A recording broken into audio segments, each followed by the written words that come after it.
الاهرام النهارده جايبه ولد تاني على مسؤوليتي حرامي سرق فلوس اللعيبه. حضرتك بتقول للناس وهو بيقول لك ما بلغش فيها ليه؟ لا ملفك كله اديته لوزير الداخليه عشان انت ضابط. سلمته بايدي لوزير الداخليه. تمام؟ قلت له ادي الضابط اللي عندك اللي بيقل ادبه الحرامي. تمام؟ حضرتك هتاخد اجراء ولا مش هتاخد؟ انت عايز توديه النيابه لانه في الاخر ضابط. جماعه الاخوان تقول لك ايه؟ ادي الضباط اللي مش عارف مين، ادي الضباط اللي منزلين افلام جنسيه على موقع الشرطه. انا اديت لك اهو حضرتك وافحص الكلام ده. يعني حضرتك تقدمت ببلاغ النهارده النائب العام سياده المستشار في النهارده بلاغ كابتن احمد سليمان. طبعا اول كلمه قالها ان مايوكا 50 مليون. يا كذاب يا كذاب. طيب لو طلع مايوكا واخد 10 مليون هديك انا 40 مليون في كده. تمام. طيب بقى ده انسان كذاب. وهتشوف بعدها اساس سؤال يا اهرام، هو في انتخابات دلوقتي؟ الانتخابات جايه. طبعا عندك ماتش مهم النهارده. ولائحه ايه؟ اسال الوزير. عايزك تكلم الوزير الوحيد رئيس النادي اللي قال له عايز برفع الايد، عايز بالسنديه، عايزها السرشديه، عايزها اي حاجه. تمام؟ عايز تعمل انتخابات في بيتك بس مش هيلحق يعمل انتخابات في بيتك. طيب يعني انا النهارده حاولت بالتحقيق نمره واحد. عملنا بقى النائب العام لان انا قلت الوزير انا مش هسكت بقى خلاص. طيب طبعا تصريحات حضرتك ضد الكابتن احمد سليمان دي على مسؤوليه حضرتك، وان شاء الله الفتره الجايه هنشوف من خلال البلاغات اللي حضرتك تقدمت بيها للنائب العام. بقول تاني اتفضل. مين هو؟ مين الولد ده؟ مين الولد اللي بينزل افلام جنسيه على موقع وزاره الداخليه وظباط كل يوم بيستشهدوا سواء في مصر وعلى فكره السيد الوزير خد الكلام ده كله يفحصوا. هو الناس المحترمين بتوع الامن الوطني والامن العام. تمام؟ ولو انا كذاب والموقع ده مش موقع الوزاره وهو مش هو منزله باسمه يا عم اتحاكم. يا بيه ما فيش انتخابات. قول تاني. طيب خلينا نسيب القصه دي. تمام اتفضل. النادي الاهلي اتغلب في اول ماتش. عمرك شفت عبد العزيز عبد الشافي طلع شتم ولا لا؟ انما بقى طلع ميدو، حازم امام، ابو العلا، الواد ايمن يونس، الواد اسمه خالد غندور، الخمسه. يا عم انتوا بتقولوا اللعيبه دي فاشله. خلاص اجي غير اللعيبه اقول لك شوف بيغير كل سنه، يقول لك المدرب ده فاشل. اجي امشي يقول لك شوف يا سياده المستشار يعني انا ثانيه واحده 10. طب اتفضل. انا عرفت. طب نجوم من دخول النادي من النهارده ما شوفش خلق حد فيهم. اما الاخ شوبير بقى اللي عمل حلقه شتيمه. طب بس خليني اناقش مع حضرتك الامور دي علشان بس ما يبقاش يعني نجوم نادي الزمالك اللي حضرتك اتكلمت عنهم دول ابناء نادي الزمالك، والنادي الزمالك هم اللي صنع تاريخهم وهم اللي صنع تاريخهم وبالتالي ارائهم يعني اعتقد مع حضرتك بتصب في مصلحه نادي الزمالك. ما تطلبليش تاني ما تطلبليش تاني. لا اتفضل. اشرف انت لما تيجي النهارده عندك استوديو تحليل فني. تمام؟ تقول القيمه التسويقيه بتاعت نادي الزمالك رئيس النادي وقعها في الارض، وانا عندي اول مره لاعب يعار ب 3 مليون في هات لي في انديه مصر كلها لاعب يتم عرضه اسمه كهربا ب 3 مليون و800. خلاص؟ هل يصح ان الاخ ميدو يطلع يقول ان مرتضى منصور ادى التشكيل بتاع الشوط الاولاني لطارق يحيى عمله؟ الراجل لما لقاه غلط قال له لا في الشوط الثاني وراح شتمه وضربه وعمل تشكيل كسب وقل. لا صحيح. انا عارف ان ده مش صحيح يا سياده المستشار. طبعا ده نقد. وبعدين هات لي حد في الخمسه ما خدش ملايين من نادي الزمالك. هات لي حد من الخمسه. هات لي حد من الخمسه اللي عملوا مصانع وشركات وملايين باسم نادي الزمالك. انا ميدو بتاع الزمالك، انا حازم بتاع الزمالك، ومصانع اسمنت وبترول وزفت وطين. مرتضى منصور خادم الزمالك. شتيمه وانا موافق عشان الجماهير المحترمه اقعد يا جماعه ومية فوق دماغي. تمام؟ هات لي استوديو تحليلي يحلل. يا بيه الراجل لما خسر البطوله الافريقيه انا اتكلمت. لا وحضرتك كنت معايا في مداخله هنا وقلت انك هتدي له الفرصه لاخر وقت عشان يقدر يصحح الاوضاع. مين يسلط يا اشرف يعمل مؤتمر صحفي فني ويقول لك رئيس النادي ده بيرعب الناس والناس بتخاف منه وده راجل ارهابي والكوكولا يقول لهم دي ميه يقول لهم مين اللي قال الكلام ده؟ وكان في هجوم شديد جدا منه ضد حضرتك. انا رغم ان حضرتك كنت في اجتماع معاه قبلها بيومين واعتقد كانت الامور ماشيه بشكل جيد. لا انا اقول لك حاجه، هو الراجل واحد بالصف ومشي. مش قال لك كل احترام وتقدير لرئيس النادي وده راجل محترم وانا غلطت وكبسهم وقال لهم لا عمره اتدخل ولا عمره اتكلم ولا عمره حتى قال لي مين بيلعب ولا مين ما بيلعبش وكبس حازم امام وميدو وايمن يونس وابو العيله وخالد غندور وكل واحد عنده مصيبه. ميدو وحازم مطرودين من النادي لما كانوا بيدربوا بس خدوا ملايين. خالد غندور انا اللي مبطله كوره وراح ترسانه.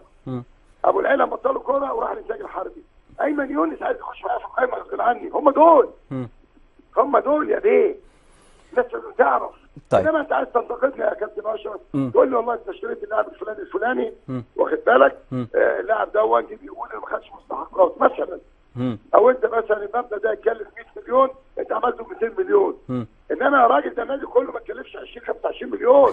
المبنى الاجتماعي لوحده جاي لي فاتوره. لا بصراحه يا مستشار احنا دايما بنشيد بحضرتك هنا في التطوير الكبير جدا اللي حصل داخل نادي الزمالك والنقله اللي حصلت، لا خليني في الكوره وده يحسب بحضرتك. طيب يا اشرف خليني في الكوره. اتفضل. هو انا مستلم نادي الزمالك كان واخد 60 دوري 90 كاس؟ لا انا مستلم نادي الزمالك 10 سنين ما خدش الا بطوله كاس عبيطه. تمام، ده صحيح. خدت دوري واربعه كاس وسوبر كل سنه بطولتين، وكره اليد كانت نازله درجه ثانيه، دوري وكاس وافريقيا ابطال دوري وابطال كاس. تمام. الدايره خدت الدوري. هم عايزين ايه؟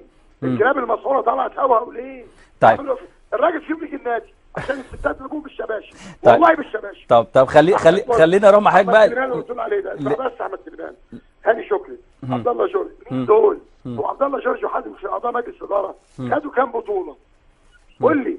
هو حازم امام ده مش انا اللي مسفره؟ انا اللي موديه تونسيا، جلال ابراهيم كان رئيس النادي وانا عضو، وكان بيبقى مضاف يسفره، وانا اللي سفرته كتب اقرار يرجع يلعب في النادي 5 سنين مجانا، رجع خد 15 مليون. هو في ايه؟ هو الاخ الثاني ده اللي اسمه عبد الله جورج ده كان بيدرب كان دكتور اليد، وانا صممت الفريق الاول. خلي بالك. وبعدين واحد من اللي قاعدين قال لك ده مسيحي، قلت له نعم يا حبيبي. نعم اسمه ايه مسيحي؟ ما فيش الكلام ده. ده مواطن مصري اسمه عبد الله جو اللي بيقل ادبه دلوقتي. ده شيء مقرف. انا قرفان منه. انا بس عايز يجي الجماهير وما يشوفوا الناس، اقسم بالله هم بالشباشب. بالشباشب هم عايشين في وهم. انا النهارده خلاص خدت مذكره من اعضاء النادي. خلاص هو انت عشان تبقى نازل الانتخابات اللي لسه بقى لها فاضل لها 5 اشهر دي بتديك حصانه انك تقل ادبك وتكذب على الناس. حصانه.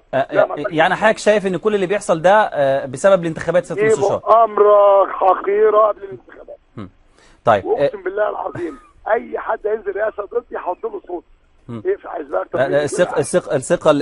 الثقه اللي حضرتك ربنا وفي نفسي والجمعيه العموميه طيب سياده المستشار انا عايزك تخلص شغلك النهارده وتعالى خش النادي. هاجي لحضرتك يا سياده المستشار، هاجي لحضرتك دلوقتي حوالي 50,000. انا شفت والله بعيني يا سياده المستشار، ودايما بتكلم على النقله النوعيه اللي حضرتك عملتها في نادي الزمالك. ازاي ما بص انت مش واخد بالك. انا في 2005 لما جيت رئيس نادي خلاص استغلوا ان انا نازل انتخابات مجلس النواب وسبت نادي شهرين قعدت 14 وعملوا مؤامره بتاع اسماعيل سليم والعصابه بتاعته واتحل المجلس ما لحقتش اعمل حاجه.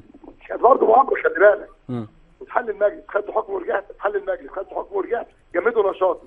تمام. خدت حكم ممنوع بس وعصبته راحوا شاطين قضيه.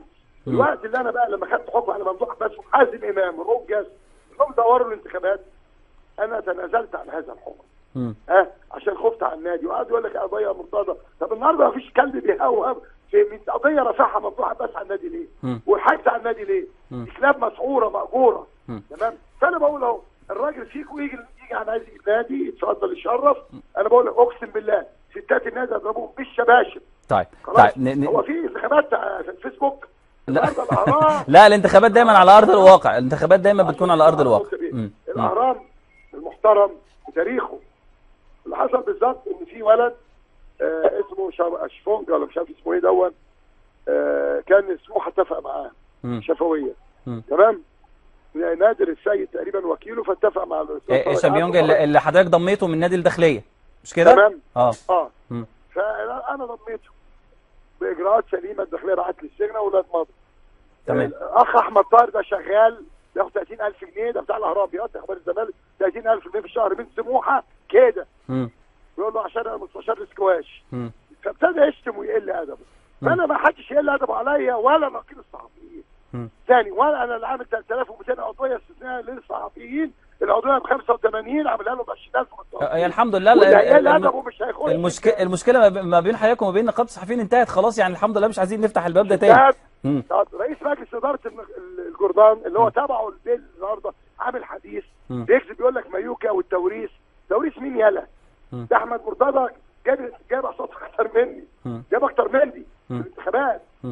يا ريتك تبقى قد جزمه احمد مرتضى على الاقل ما خدش فلوس من ايمن حفني. ده فضحك ايمن حفني وفضحك الواد بتاع المنصوره وفضحك اسلام جمال وفضحوك وعملوا مذكرات رسميه سلامه وزير الداخليه. ده انت سارق فلوسهم. ها ولو انت راجل تقول لمصر كلها، لو انت راجل الخمس قصور اللي عندك دول منين؟ 5 قصور في امريكا منين؟ ها والبي ام دبليو منين؟ المعلومات دي خطيره يا سياده المستشار، المعلومات دي خطيره جدا يعني. بص حضرتك قدمت بيها للنائب العام؟